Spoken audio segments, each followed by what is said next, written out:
My father was already here in America. You worked hard on the farm. I was quite happy with the family. I was 25 when I left home.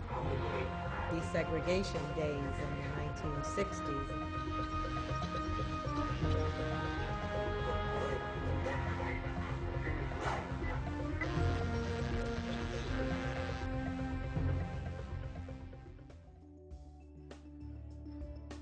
Reflecting on the past 50 years, what are the major differences between your generation and earlier or later generations? One of the biggest differences in the field of interpersonal relations is that in this country, and maybe around the world, but in this country, the absolute divide between black and white has seriously been, or partially and greatly been overcome. That is not to say that we have reached the promised land, but the difference between when I came to this country in 1937 from Korea is that no longer is there complete ignorance on the part of white people in most parts of the country about black people. No longer is there a complete segregation, but now in many ways we comfortably relate to each other. It doesn't extend to everybody, and it doesn't extend in all areas of our lives. We're still very separate in our churches. We're still separate in many ways.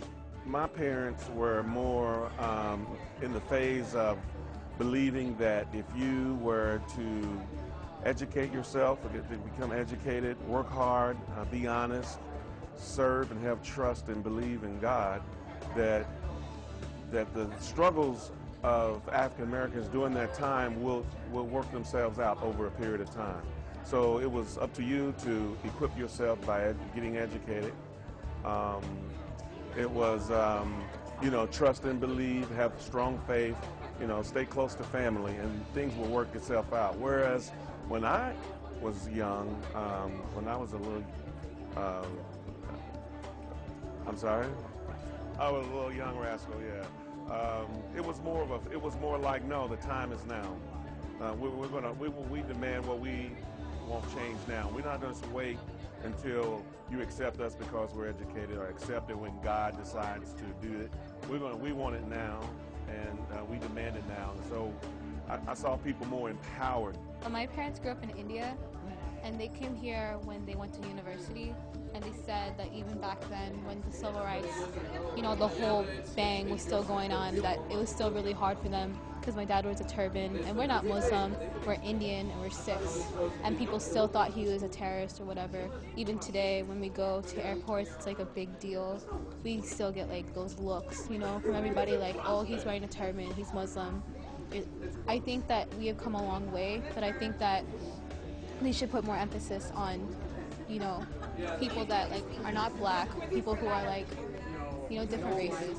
My dad marched actually with, I don't know if it was Dr. King or his brother, but I know from the stories that my dad's told me that I'm very fortunate in which I go to private school, which is predominantly white. So back in the day, my dad went to a segregated school where the books weren't as good, and I'm getting a much better education, so I value that a little bit more. My uncle is Clem Haskins. He is from Campbellsville, Kentucky, and he, when he first went to the school in our community, he had to walk back and forth from his farm for 30 days before they would let him in the school. He became one of the first basketball players there, and I look up to him because he was persistent, and he kept walking until they let him into school. And from that, he attended Western Kentucky University. He coached at University of Minnesota, and him, I get a lot of inspiration. So that generation is different because he's persistent, he handed it down. With my generation, we're still persistent, has made us stronger, and we continue to fight. I'm originally from Southeast Missouri, and growing up in that area, things were very segregated. for me as a child. So what I experienced at a young age is what my mother, my grandmother experienced most of their lives, which was segregated facilities. In terms of employment, my mother did domestic work. My grandmother have worked in the fields.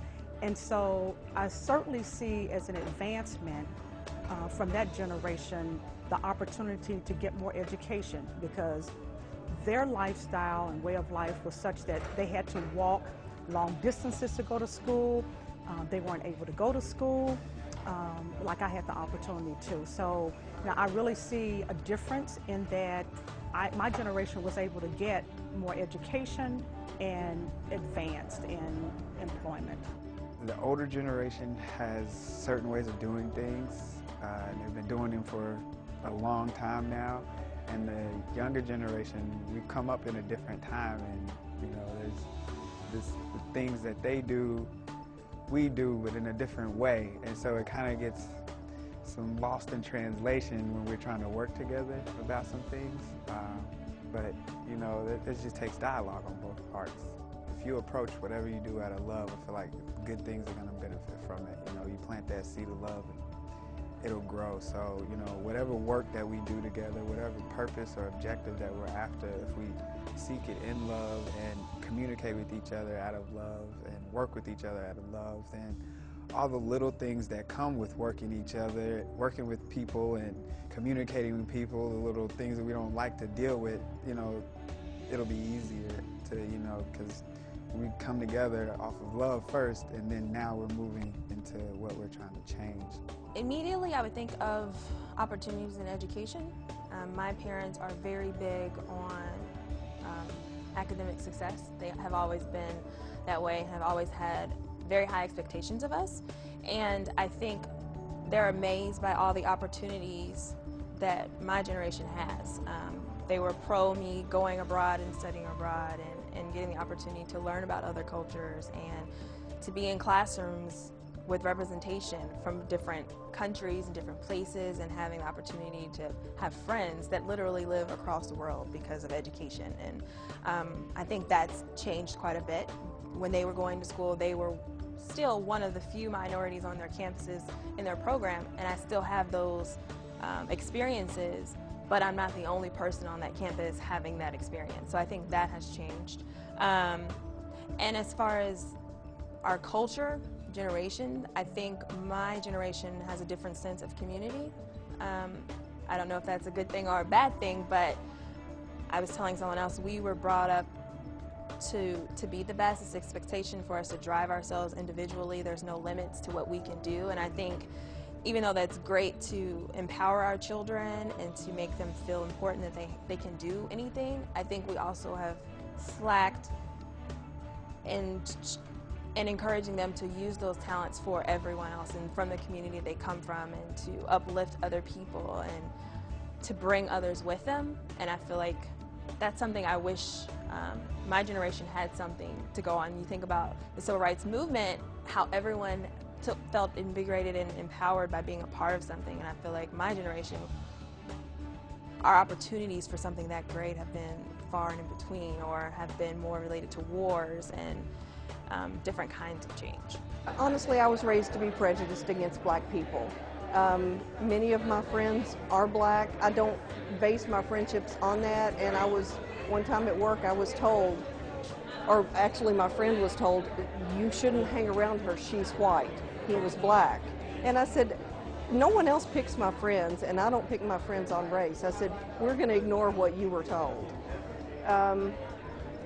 So there's a freedom in inequality and dignity. I've seen a lot of advancement from childhood, from the slaying of Martin Luther King, John Kennedy.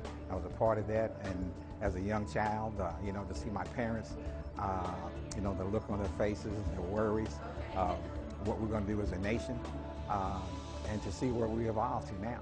It's just, simply magnificent. A part of the 50s and the 60s was still with us, because I think that in a large part, many of the people, my generation, even the generation after mine, really don't have a sense of the struggle that people went through to make what we are experiencing today possible. I think there's a really big push to move back to that. And I think that we have an obligation to come up with strategies to educate, this generation about what has happened in the previous generations.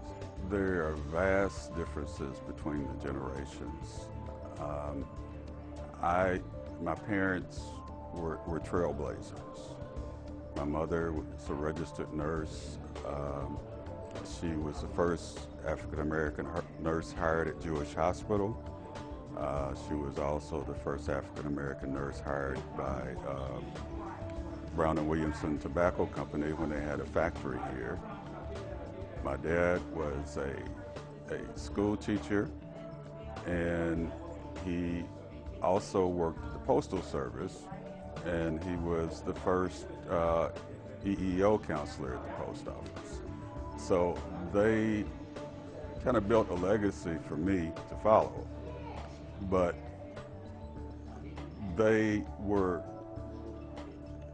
their environment was totally different from the one that I encountered, but there was some overlap. I mean, I'm old enough to know what segregation is. I was bodily thrown off of a soda fountain in a place called Caldwell, Texas when I was 9 years old. And my mother's from Texas, so that's how I got there. And I think that was probably one of the most defining situations for me, because my parents basically had sheltered me from those kind of events. And in Louisville, we had Old Walnut Street, so a lot of the life and stores and theaters and entertainment were right there. So I didn't understand that, I couldn't sit down and have an ice cream that I loved. But they went through a time when they understood those things. When you look at civil rights, things have changed considerably. We aren't where we want to go, but fortunately we're not where we were. And so I have seen a lot of changes. When I got to the city in early 1950s, downtown restaurants and stores did not treat African Americans with the same courtesy as their other customers. As a matter of fact, with rare exceptions, African Americans couldn't even try on clothes at the clothing stores or eat at the lunch counters, what have you. Fortunately, through ordinances and state laws passed, that is not the case anymore. When I got to Louisville, African Americans mostly lived in the western part of the city. Fortunately, they can live anywhere they want to, if you can afford the prices. What would you say have been the most important civil rights related events in your lifetime? Meeting Dr. King at the very beginning of his crusade against racism was a major thing. That happened in Alabama, but he came to Louisville a number of times while we were involved in the civil rights movement. So that had a major impact. Watching and participating in activities that created change, whether it were in public accommodations, housing, or education, was also a period with major impact on me. And just watching the city change from one extreme to the other had to have had a major impact. I think it's the election of President Obama. That was something that I don't think anybody who was older than me thought they would see in their lifetime. My mother's 101 years old, and to see her face on the night of his victory, I mean, it was overwhelming. And I was very proud that it happened so that she could see it. And I was hopeful that it would happen in my lifetime. And I'm glad it happened so that my grandchildren could see that and have something to aspire to. Went out into the work world right out of high school and realized that I needed more for myself. So I went back to school, finished my undergraduate degree, and being blessed, have an associate degree and 2 master's degrees. So that has been, you know, I guess something for me personally. Martin Luther King's March in Washington, and what that did is show to the world how important the freedom of speech or the freedom of people and not judging people meant to him, not only to him, but to the other people that supported him. And I felt like that was a great event that was introduced to the world. The passage of Title VII of the Civil Rights Act of 1964. And the reason I say that is because since I have gotten my degrees and graduated from school, I actually went to undergrad school and I have a law degree because I was interested in doing something to help others not experience discrimination in the workplace and, you know, public accommodations, etc. So since that time, most of the jobs I've had, I've actually worked for the Human Relations Commission. That was one of my first jobs when I moved here to Louisville, and the work that I do now, it's all been related to EEO, affirmative action, and that law has been very instrumental in shaping workplace policies where I've worked and helping others to experience a work environment free from discrimination. I would say one of the most memorable things is to watch the Arab Spring, what we've called the Arab Spring, but so many Muslim nations or Islamic nations just fighting for their democratic rights under monarchies and stuff like that. Just to see, and what I feel out of that is the energy of the youth, you know, the way that we can come together and make a change when we want to, you know, it just gives you something to believe that you can still make a change, you know, no matter at what point in period or time or wherever you feel like you are in that situation, a change can be made. Title VI is one, and Title VII, regarding removing barriers to employment and discriminations in the workplace. But I would say the amendments to a lot of the disability acts, I think that's a group in this country that gets overlooked a lot. And a lot of the civil rights around gays and the LGBT community, I feel like now there's a lot more attention on that, and it used to be very taboo to talk about people who have disabilities or to talk about people who are of different sexual orientations. And I think that's an important conversation that we should have. It shouldn't be something we don't discuss. How have these events impacted your own life and the lives of others close to you? The National Guard was posted up at my elementary school, and they were using restrooms we weren't allowed to go into, but of course, me being a mischievous kid, went into the restroom anyway.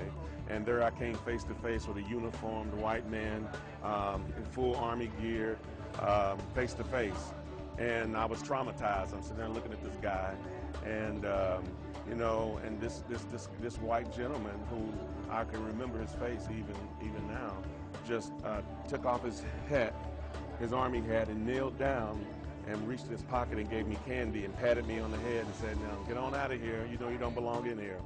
But, so it was a very positive experience, even though it was a very chaotic time. The community was on fire. People were running and things were being looted. But in spite of all, and we were very fearful of one another, white National Guard being in our neighborhood. But in spite of all that chaos and confusion, there was still interactions with people on a basis that were still having compassion. That was just a human encounter that turned out to be very positive. American society in general gone from overt to covert, and so it's harder to see what kind of oppression is taking place nowadays, especially if your wool is an iPhone. So I think that's the only major difference. I feel like we're still fighting the same struggles. Not to say that we didn't win a lot of battles in this 50 years, but you know, there's still a lot of fighting to do for our kids at least, so that they won't have to fight as much as we do. A lot of introspective reflection of realizing how what I didn't know has shaped how I see the world, and not necessarily question everything I was reared to believe, but just to be considerate of how many different perspectives there are in the world and how many different life experiences there are, and to not pass judgment. Yes, I may have the freedom movement of my limbs, but that doesn't make me different from someone who is bound to a wheelchair. They have the same wants and desires out of life. Just as I may want a family, there are also people who may be in same-sex couples who want a family, who want to belong, and I think sometimes for myself, I have to remind myself not to get so caught up on the differences, but be more appreciative of where we're similar and how we can use those things that we have in common to make everyone feel a part of our community. What would you like to see happen in the next 50 years? We are still shortchanging our children, at least in this country, in the schools, because we are not preparing them adequately for life in this new age. We are not preparing them adequately even for the diversity part, but we are doing maybe better on that. It'll be nice, fairness, equity, justice, where it'll be a level playing field for all to benefit and have access to the same resources. And if wherever I live, if I'm alive in this at 50 years from now, I would hope that I could go in any part of Louisville and buy a fresh tomato. That wouldn't only be allowed in some neighborhoods and not in others. Hopefully I would have opportunity for education attainment, wherever I choose to go to school, I would have the same quality type of education. I hope that economic development would be equitable as well, where I could, if I choose to attain wealth, there will be opportunities for me to do that if I choose to, or if not, you know, I at least would have that choice and level field. The playing field would be level and equitable for all. 50 years, yeah, we could do that. I would just like for people to get along better, like for us to really connect with each other without seeing the outside of how we look, or like having to hide ourselves. Like in our house, you're a completely different person, but we should be able to go out and be ourselves. I would want to see in 50 years, you know, people will be walking around here in kimonos, in Indian dress, in burqas, without nobody saying anything. I hope that happens someday. For public schools, I feel like some of them are just setting up people to fail, and I think that more of the schools need to be changed a little bit more. The system needs to be kind of tweaked and corrected a little bit more. White people get more jobs than like African Americans or Asians just because of the way they look. So I think that's something that needs to change, or it's going to get really bad for everyone. We have to be very strategic in making sure that our kids and grandkids are prepared for those changes. And change is the one thing that I found constant in life. You know, two things, change and death. Those are the only two things that are guaranteed. So if we pull together as a community and prepare our kids for what's coming, I think that's the most significant thing that we can do. So we really had to do a better job in our educational systems to create critical thinkers, all right? We have to stay away from that simplistic view of the world. And we have to include other people's stories. That's where I started this conversation off. We have not been good storytellers of our struggle. All right, when I say our struggle, I'm saying that collectively. I'm talking about African American, Latino American, Asian American, the whole spectrum. Yes, right. We have to do a better job of telling stories, all right, and we need to put it in the curriculum. Mandate for all children. You know, our parents, my parents wanted me to at least be a high school graduate, and I hope that the parents today want their children all to be, you know, college graduates. More people to feel that freedom, just to love people equally and to be accepted, I guess, without consideration of their race or their gender or anything like that. That people accept people who they are, not what they look like, their social, their economic status, that they're just people. Keep the words of Martin Luther King Jr. open, and those words were, do not judge a person by the color of their skin, but the content of their character. And he didn't say this, but I'm going to say this. But do not judge a person by the dialect they speak, the Indian dress they wear, the way they wear their hair. Just go by the content of their character. I would love to see a time when we don't have to have laws that shape our behavior in the workplace and in society. But until that time, I think we'll just see more of it. It has to begin with me, with you, and each individual accepting what has happened, being a change agent to make the future better for everyone. I feel like a true post-racial society consists of not seeing Latino or black or white, but me appreciating Latino, me appreciating Cuban, me appreciating African cultures, and not just lumping everything into, you know, this is black, this is Puerto Rican, this is white, you know, just appreciating you're from here, you're from there, you speak Asian, let me pronounce your name, you know. That's what I would like to see. I would like my kids to grow up in an age where they see color, you see it, but they also appreciate every color in the spectrum, and they respect every color in the spectrum just like every color respects them. And this world just moves out of love. That's my dream. As an African-American woman in this country, and the issues around health and people dying a lot younger, I would like to see myself around in 50 years. That's one. But also just to see if everything I'm working for actually happens. And that because I think just like they say smiles are contagious and happiness is contagious, I would hope that it's not just tolerance. I don't want people to just be tolerant of other backgrounds and other perspectives and just respect them. They need to discuss them. And when people don't discuss them, you know, the problem just boils under the surface. So I would like for, in 50 years, to see a healthy space for people to have these conversations, because a lot of it comes from the fear of being outcast or the fear of being judged. And I would like for my children to be in a place where they can tactfully and respectfully have conversations and not make someone feel like they are not important or don't matter in this world.